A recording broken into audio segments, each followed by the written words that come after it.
ओम शांति। हम सब ने बचपन से एक शब्द सुना, भगवान। घर के बड़ों से हमने सुना कि भगवान ऊपर रहते हैं, वो बहुत शक्तिशाली हैं, उन्होंने ही हम सबको बनाया है। और अगर हम कोई पाप करते हैं तो भगवान हमें उसकी सजा भी देते हैं। तो कौन है ये भगवान?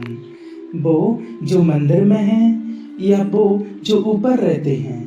जब भगवान एक हैं तो वो दो जगह यानी मंदिर में और ऊपर भी, ऐसा कैसे संभव है? और मंदिर में तो बहुत सारी मूर्तियां हैं, तो इतने सारे भगवान हैं क्या?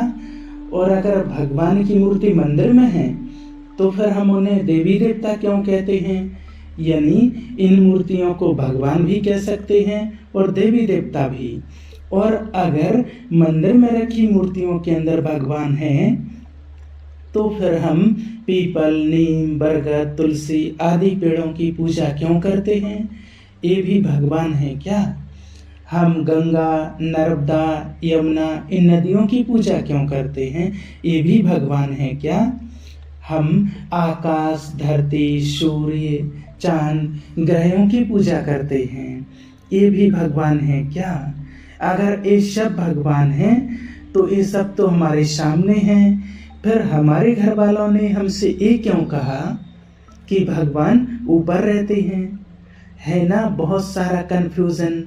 अब कैसे पता लगाया जाए कि भगवान कौन है और हमको किसकी पूजा करनी चाहिए? चलिए एक छोटी सी कहानी के माध्यम से इसको समझते हैं। एक बार एक माता मिली, बहुत भक्ति भाव वाली थी, रोज नियम से मंदिर जाती थी, सुबह शाम घर पर भगवान की पूजा करती थी। उनका एक 17 साल का बेटा था। वो अपनी माँ को रोज भगवान की पूजा करते हुए देखता था। तो एक दिन उसने अपनी माँ से पूछा कि माँ, हिंदू धर्म में इतने भगवान क्यों हैं? क्रिश्चियन और मुस्लिम धर्म में तो एक ही गॉड होते हैं। माँ बच्चे से कहती है कि बेटा, हिंदू धर्म में ही सारे भगवान हैं, यही असली भगवान हैं। बेटा कहता है तो माँ, भगवान तो एक ही होना चाहिए ना। तो अगर इतने सारे भगवान हैं तो फिर इनका कोई तो हेड होगा ना। वो कौन है? जिस तरह एक परिवार होता है उसमें इतने सारे लोग होते हैं, लेकिन कोई एक तो हेड ऑफ द फैमिली होता है ना, जिसे परिवार का मुखिया कहते हैं। तो ये सारे भगवानों का हेड कौन है? अब माँ भी सोचने लगती है और उस बच्चे के प्रश्न का उत्तर नहीं दे पाती है। इसलिए जब भी वो माँ अपने बच्चे को कहती है बेटा मंदिर चलो, तो बच्चा मना कर देता है। मंदिर जाने के बाद में इतना कंफ्यूज हो जाता हूँ कि मैं अपने मन से किस भगवान की पूजा करूँ। तो उस बच्चे को लगता है कि वो मंदिर जाकर अपना टाइम वेस्ट कर रहा है, इसलिए वो मंदिर जाना पसंद नहीं करता। और वो कहता है इससे अच्छा तो मैं चर्च चला जाता हूँ, कम से कम एक भगवान में अपना मन एकाग्र तो कर सकता हूँ। माँ अपने बच्चे की ये बात सुनकर बहुत उदास हो जाती है और उसे लगता है कि मेरा बेटा नास्तिक बनता जा रहा है। लेकिन आज अगर आप अपने आसपास देखें तो ये प्रॉब्लम हर माँ की है, क्योंकि आज का युवा अध्यात्म से बहुत दूर चला गया है। और इसीलिए दुनिया में ज़्यादातर लोग यही कहते हैं कि अरे छोड़ो भगवान भगवान की बातें, एक जीवन मिला है, मौज करो, खाओ पियो। और एक प्राकृतिक नेचर बनता जा रहा है और उसका कारण कहीं ना कहीं हम हैं, जो हम अपने बच्चों को या इस समय की पीढ़ी को एक क्लियर नहीं कर पाए कि ईश्वर का वास्तविक स्वरूप क्या है। क्योंकि कहीं ना कहीं हम खुद भी नहीं जानते कि ईश्वर या भगवान है कौन। कौन है भगवान? इस पर एक कहानी याद आती है कि एक ब्राह्मण था और ब्राह्मण का बेटा बहुत बीमार हो गया। वो ब्राह्मण उसे लेकर डॉक्टर के पास गया। डॉक्टर ने जवाब दे दिया, इसे केवल भगवान बचा सकते हैं, हमारे पास अब इसके लिए कोई इलाज नहीं है। ब्राह्मण श्री कृष्ण का भक्त था। उसने श्री कृष्ण जी की पूजा आरंभ की। 2 दिन तक श्री कृष्ण जी की पूजा करते रहे। 2 दिन के बाद एक पड़ोसी आकर कहता है, तुम कब से श्री कृष्ण को याद कर रहे हो? ऐसे समय में थोड़ी ही श्री कृष्ण को याद करना चाहिए। तो ब्राह्मण कहते हैं, तो फिर? तो पड़ोसी ने कहा, ऐसे समय में तो माँ को पुकारना चाहिए। माँ का हृदय करुणा वाला होता है, तुम माँ को याद करो, देखना तुम्हारा बेटा बिल्कुल ठीक हो जाएगा। माँ तुम्हारी जरूर प्रार्थना सुनेगी। अब ब्राह्मण को लगा बात तो सही है। अब उसने माँ की भक्ति करनी शुरू कर दिया कि हे माँ, मेरे बच्चे को बचा ले। 2 दिन तक लगातार माँ की भक्ति करते रहे। तभी एक तीसरा पड़ोसी आकर बोला कि ऐसे समय में माँ को थोड़ी पुकारना होता है। ब्राह्मण ने कहा, तो फिर? तो पड़ोसी ने कहा, अरे विघ्नहर्ता तो गणेश जी हैं, तुम गणेश जी की आराधना करो, देखना ये विघ्न टल जाएगा। उसे लगा कि हाँ, बात तो सही है। उसने गणेश जी की भक्ति आरंभ कर दी। 2 दिन तक लगातार गणेश जी की पूजा करते रहे। तभी वहां एक मित्र संबंधी आए और बोले, तुम गायत्री मंत्र का जाप करो, देखना चमत्कार होगा। उसको लगा हाँ, बात तो सही है, सुना गायत्री मंत्र करने से चमत्कार होता है। अब उसने गायत्री मंत्र आरंभ कर दिया। 2 दिन तक लगातार गायत्री मंत्र करता रहा।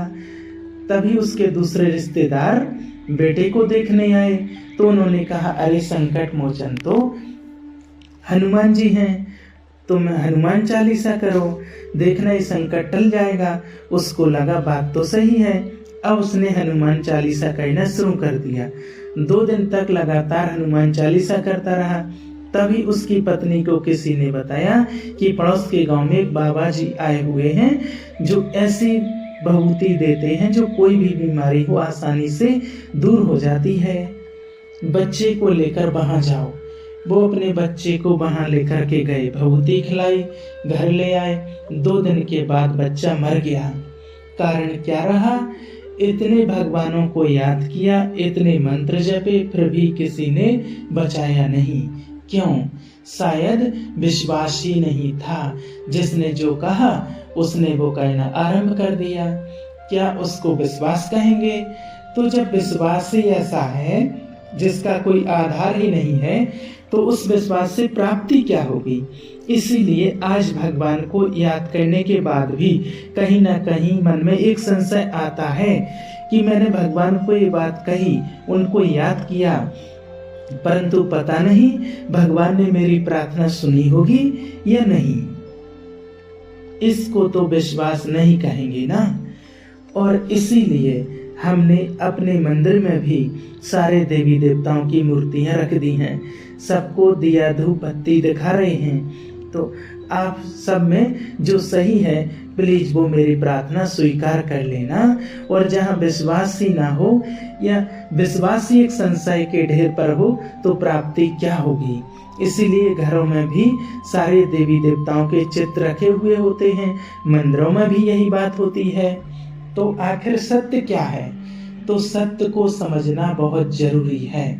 कुछ लोग कहते हैं प्रकृति परमेश्वर है, कुछ का कहना है आत्मा सो परमात्मा है, कुछ कहते हैं ब्रह्म ही ईश्वर है, कुछ का मानना है कि कण कण में भगवान है, यानी कि भगवान सर्वव्यापी है। तो कुछ कहते हैं वो निराकार है, ना नाम है, ना रूप है, ना आकार है।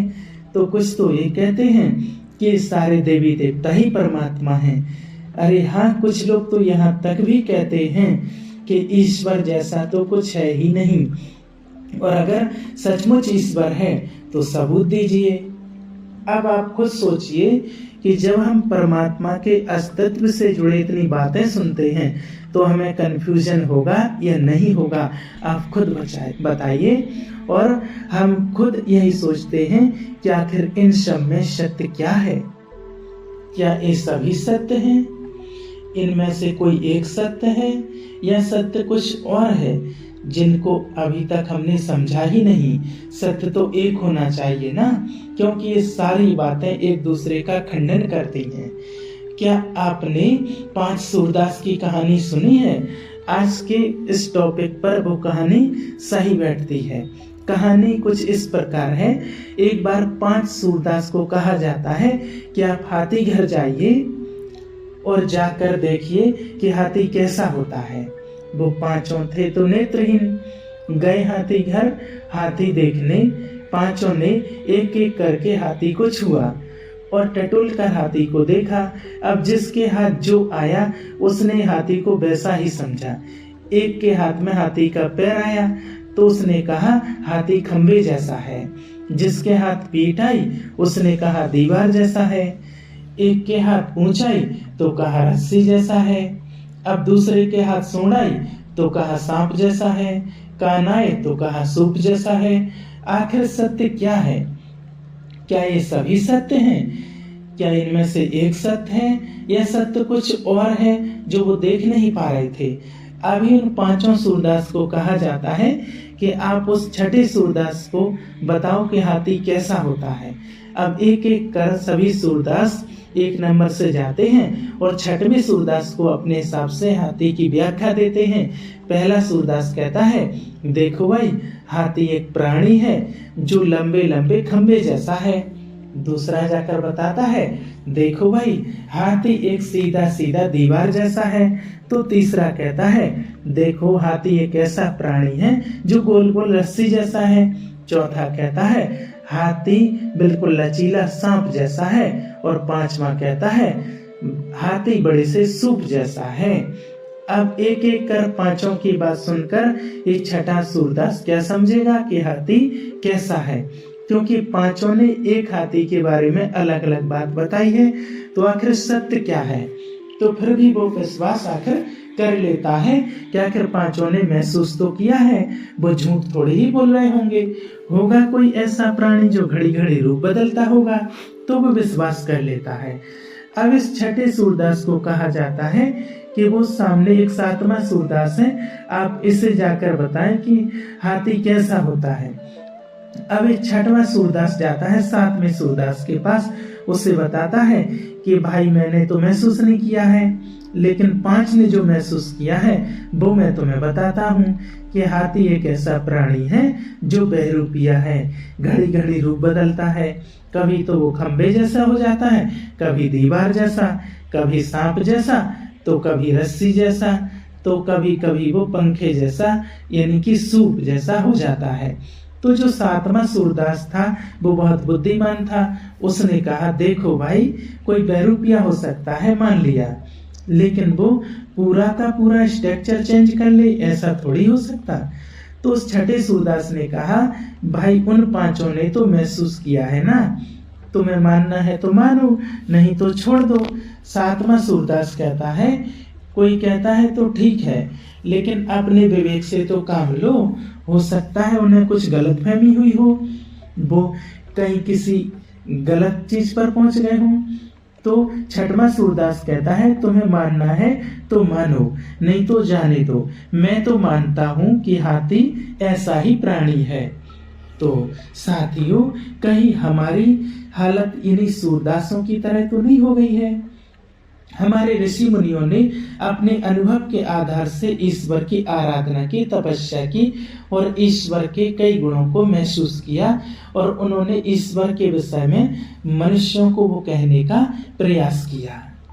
किसी ने प्रकृति में कुछ महसूस किया तो कहा प्रकृति परमेश्वर है, किसी ने किसी आत्मा से कुछ प्राप्ति करी तो कहा आत्मा ही परमात्मा है, किसी ने कड़कड़ में कुछ महसूस किया तो कहा कड़कड़ में ईश्वर है, किसी ने निराकार से कुछ अनुभूति की तो कहा ईश्वर निराकार है, किसी ने साकार इष्ट देवी देवताओं से कुछ प्राप्ति की तो कहा यही ईश्वर है। लेकिन सत्य क्या है? क्यों नेत्रहीन तो क्या हम सब हैं? क्योंकि भगवत गीता में भी श्री कृष्ण ने यही कहा है कि हे अर्जुन, तुम मुझे इन चर्म चक्षुओं से नहीं देख सकते हो, मुझे केवल ज्ञान के चक्षुओं से ही देखा और समझा जा सकता है। यानी ईश्वर देखने की चीज नहीं, उन्हें समझने की, अनुभव करने की आवश्यकता है, और जो सूक्ष्म होता है उसे अनुभव करना थोड़ा मुश्किल होता है। इसीलिए ईश्वर के बारे में इतनी सारी भ्रांतियां फैल गई। तो परमात्मा कौन है, इस विषय पर आप भी विचार कीजिए, क्योंकि ईश्वर उसको कहा जाता है जो सर्वधर्म मान्य हो। जिसको सभी धर्म वाले ईश्वर के रूप में स्वीकार करें। ये नहीं कि हिंदू का अलग है, मुसलमान का अलग है, क्रिश्चियन का अलग है। ईश्वर एक है, परमात्मा एक है। दूसरी बात, परमात्मा उसको कहेंगे जो सर्वोच्च शक्ति है, जिसके ऊपर और कोई नहीं, जो सभी का माता पिता बंधु गुरु शिक्षक रक्षक सब है, जिसका कोई माता पिता नहीं हो सकता है। इसीलिए हम प्रार्थना में यही गाते हैं, तुम ही हो माता चा पिता, तुम ही हो बंधु चा सखा, तुम ही हो। यानी कि सर्व संबंध उस ईश्वर से जोड़ सकते हैं, वो सर्वशक्ति है। परमात्मा जन्म मृत्यु के चक्र से भी परे हैं, न उनकी कोई देह है, ना कोई देह के संबंध हैं। अजन्मा अकाल, जिसे काल भी नहीं खा सकता, अकर्ता अभोक्ता, वो संसार के सभी चक्रों से परे हैं, जो सर्वशक्तिवान हैं। तो परमात्मा के सत्य स्वरूप को जानने के लिए, परमात्मा को जानने के लिए सिर्फ एक ही विधि है, और वो है योग, मेडिटेशन। योग करें और खुद परमात्मा को महसूस करें, परमात्मा के सत्य को जानें और समझें। अच्छा, ओम शांति। एक ही निराकार परमपिता परमात्मा है शिव, जिसको सभी धर्म वालों ने ईश्वर के रूप में स्वीकार किया है। शिव की सभी आराधना किसी न किसी रूप में सभी कर रहे हैं। जिस प्रकार एक व्यक्ति होता है, उसके संबंध अनेक होते हैं, लेकिन वो एक होता है। उसी प्रकार ईश्वर के रूप अनेक हैं, नाम अनेक हैं, लेकिन वो परमेश्वर एक है। अच्छा, ओम शांति।